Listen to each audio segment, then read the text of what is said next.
I'm going to start by reading you something that Sharmila told me in 2017 that I thought was so powerful that I wrote it down in my journal and have kept the words with me to this day.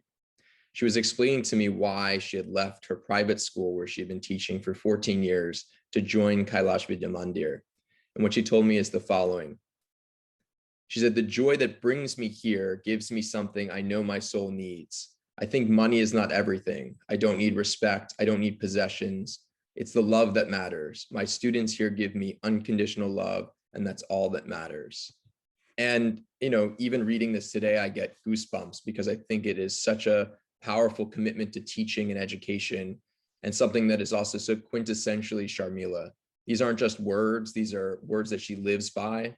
And for me as a young teacher, someone who had never taught full time, only in volunteer capacities, to join a school that had a faculty that was uneven. I mean, some of those teachers had been there a long time and perhaps no longer had the same energy and enthusiasm for teaching. But then there was Sharmila, who, no matter how late she stayed up the night before working on student assignments or how early she came in to provide extra tuition for students, she had constantly a smile, energy, laughter. And we were teaching at a school that had lots of challenges. These students were first generation learners from poor communities, from disadvantaged classes. And so they relied even more on that energy and enthusiasm and the belief that they can achieve. And I could just watch Sharmila turn a student who was feeling glum or down and just find a way to make them smile, which I think is the real first step to then getting them refocused on their studies. My father, who's a professor, always told me that teaching is 20% pedagogy and 80% emotion and 80% enthusiasm. So that the idea is that it matters how you teach material, but what matters even more is how you present yourself and present your students' goals. And Sharmila does this unlike almost anyone I've ever met. So at Kailash, she was a constant source of energy that the school deeply, deeply needed. And for all the other teachers at the school, she was also a really incredible resource. I remember Sharmila leading teacher training activities with the other teachers.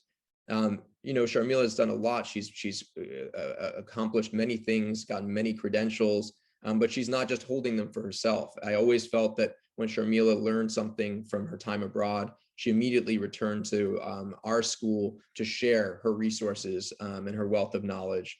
And so she was not just a vital person for students, but also teachers. And she was a trusted advisor of our headmaster at Kailash, who relied on her insight, her opinions. They were all trusted because he knew that they were in the best interest of the school. Sharmila had no ulterior motives.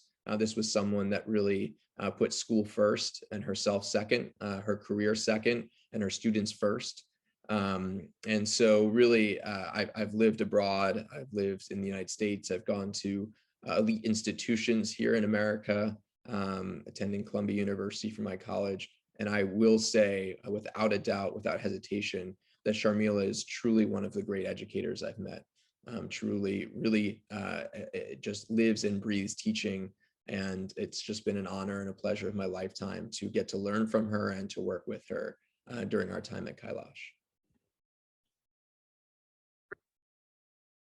In recent years, Sharmila has continued her exemplary work at her school in Barisha, where she's now headmistress, as well as deepening and continuing her relationship at USIF, where she now is a trainer for the very lucky Fulbright Fellows who come to Kolkata.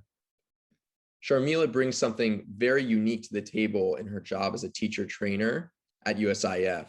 Having been awarded prestigious fellowship of her own to come teach in the United States, she's been in US classrooms and knows the educational environments that we studied in and grew up in.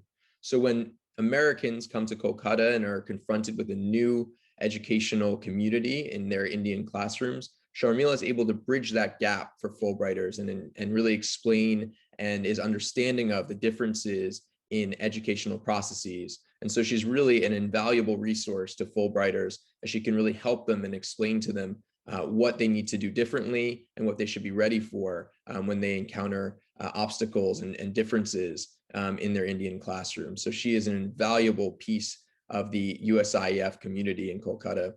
At her school in Barisha, it's no surprise that Sharmila is making dramatic improvements and differences in the lives of her teachers and students. I had the great pleasure, and one of the great joys of my recent trip to India was visiting her school. It's just so clear that she's completely changed the energy of her school community. As I understand, this school was having dropping attendance and was at risk of being closed. And Sharmila picked this school, of course, because it was a challenge and she loves challenges. And in just a couple months, she's already radically transformed the infrastructure of the school, finding funding and rebuilding parts of the school to make it a glowing beacon for the community, while also just inspiring her faculty. You can just tell the teachers in the school have a renewed purpose, a renewed zeal for their jobs, and the students flock to her. I mean, they can tell that this is someone who's not going anywhere, who's going to add stability to their lives and community, and is going to do everything that she can to improve their educational experience. The girls at that school, the teachers at that school are very lucky to have Sharmila in their life.